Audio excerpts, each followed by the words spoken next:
నిన్నటి రోజు చూస్తే ఆర్థిక పరిస్థితి ఆశాజనకంగా లేదు.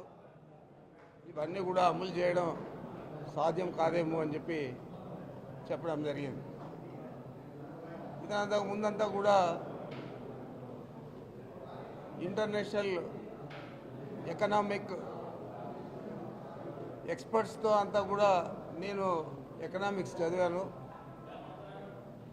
నేను మేనేజ్మెంట్ అనేది చక్కగా చేయగలుగుతాను, ఫైనాన్షియల్ మేనేజ్మెంట్ అని చెప్పి వాళ్ళతో పోల్చుకునేవాడు. మరి ఈ హామీలు ఇచ్చే ముందు నీకు తెలియదా ఈ రాష్ట్ర ఆర్థిక పరిస్థితి, మనం చేయగలుగుతామా చేయలేమా అని? చేసేది ఉంటే చెప్పింది చేసేవాడు జగన్మోహన్ రెడ్డి గారు.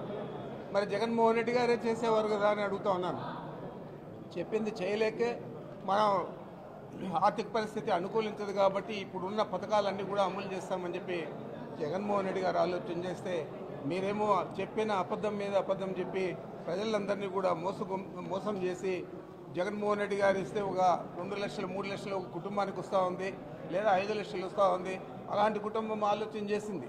మాకు 10 లక్షలు వస్తుంది, చంద్రబాబు వస్తే ఆయన చెప్పిన లెక్కలన్నీ వేసుకొని వీళ్ళు 10 లక్షలు వస్తుంది, 15 లక్షలు వస్తుంది అని చెప్పి. మరి ఏమైంది అదంతా అని అడుగుతూ ఉన్నాను.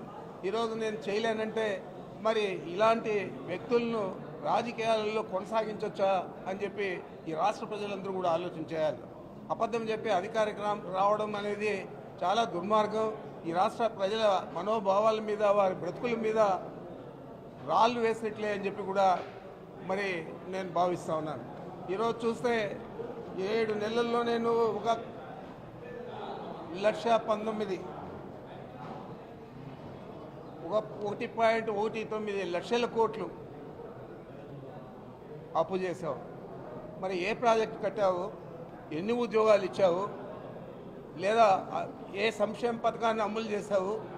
ఏది కూడా చేయకుండా కేవలం ఈ డబ్బంతా కూడా నీకు ఎక్కడ ఆదాయం వస్తుందో అక్కడ ఖర్చు చేసే విధంగా ఈరోజు క్యాపిటల్ చుట్టూ మొత్తం కూడా ఖర్చు చేయడం జరుగుతూ ఉంది.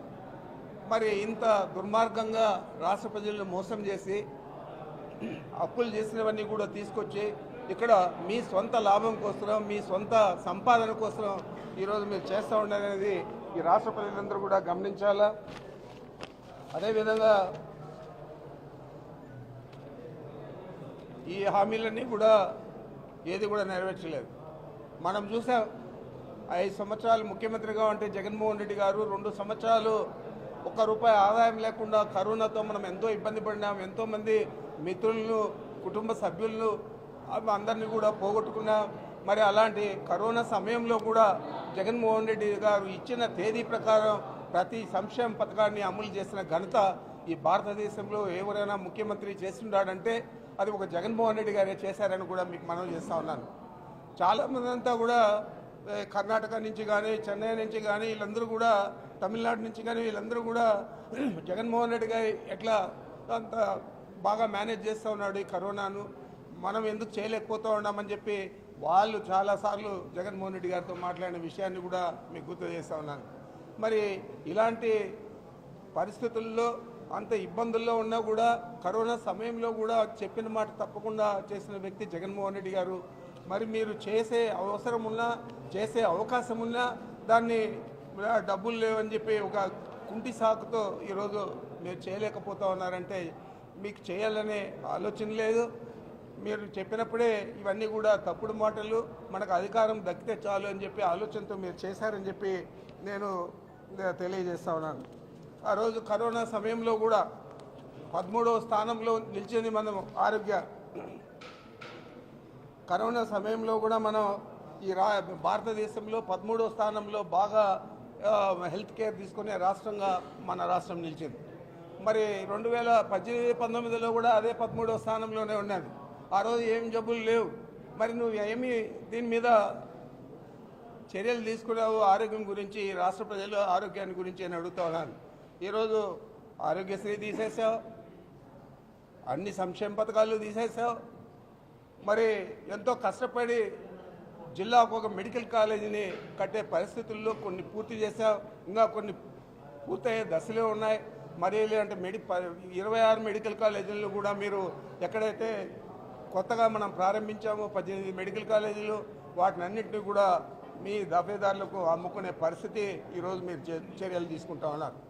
ఈరోజు 11 పోర్టులు తీసుకుంటే పోర్టుల్లో కొన్ని పూర్తయిన పోర్టులు కూడా మీరు ప్రైవేట్ వ్యక్తులకు అప్పచెప్పే పరిస్థితి ఈరోజు మీరు చేస్తూ ఉన్నారు. మరి ఇంత దారుణంగా వ్యవహారం చేస్తూ ఉండి ఒక పక్కన సంక్షేమ పథకాలన్నీ కూడా ఇవ్వకుండా ప్రజలను మోసం చేసి ప్రభుత్వంలో ఇవన్నీ కూడా చేసి ఏదైనా మాట్లాడితే విధ్వంసం వైఎస్ఆర్ కాంగ్రెస్ పార్టీ అధికారంలో ఉన్నప్పుడు జరిగింది ఆర్థిక విధ్వంసం అంటారు.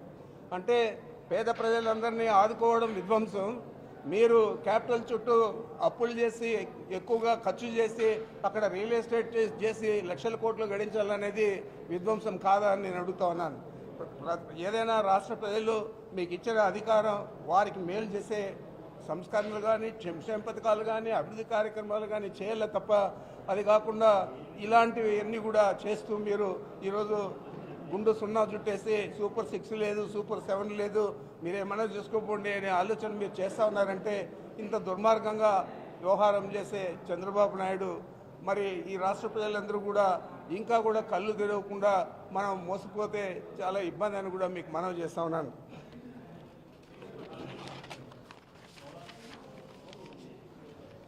ఆ రోజేమో చెప్పారు శ్రీలంక అయిపోతుంది ఈ రాష్ట్రం అని చెప్పి, ఒకేసారి చంద్రబాబు నాయుడు ఎత్తుకుంటే దాన్ని అందుకొని పవన్ కళ్యాణ్ కూడా ట్విట్టర్లో పెట్టాడు కూతవేటు దూరంలో ఉంది శ్రీలంక అయిపోయేదానికి అని చెప్పి.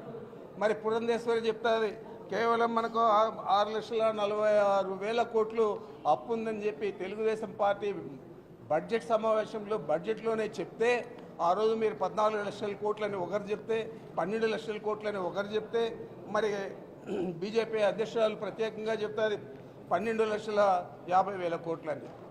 మరి ఈ విధంగా తప్పుడు మాటలన్నీ చెప్పి ఎన్నికల ముందు ప్రజలందరినీ కూడా మోసం చేసి తీరా అధికారంలోకి వచ్చిన తర్వాత మీ ద్వారానే మీ ఆర్థిక శాఖ మంత్రి కేవలం 6,46,000 కోట్లు అప్పు ఉందని చెప్పి తేల్చారు.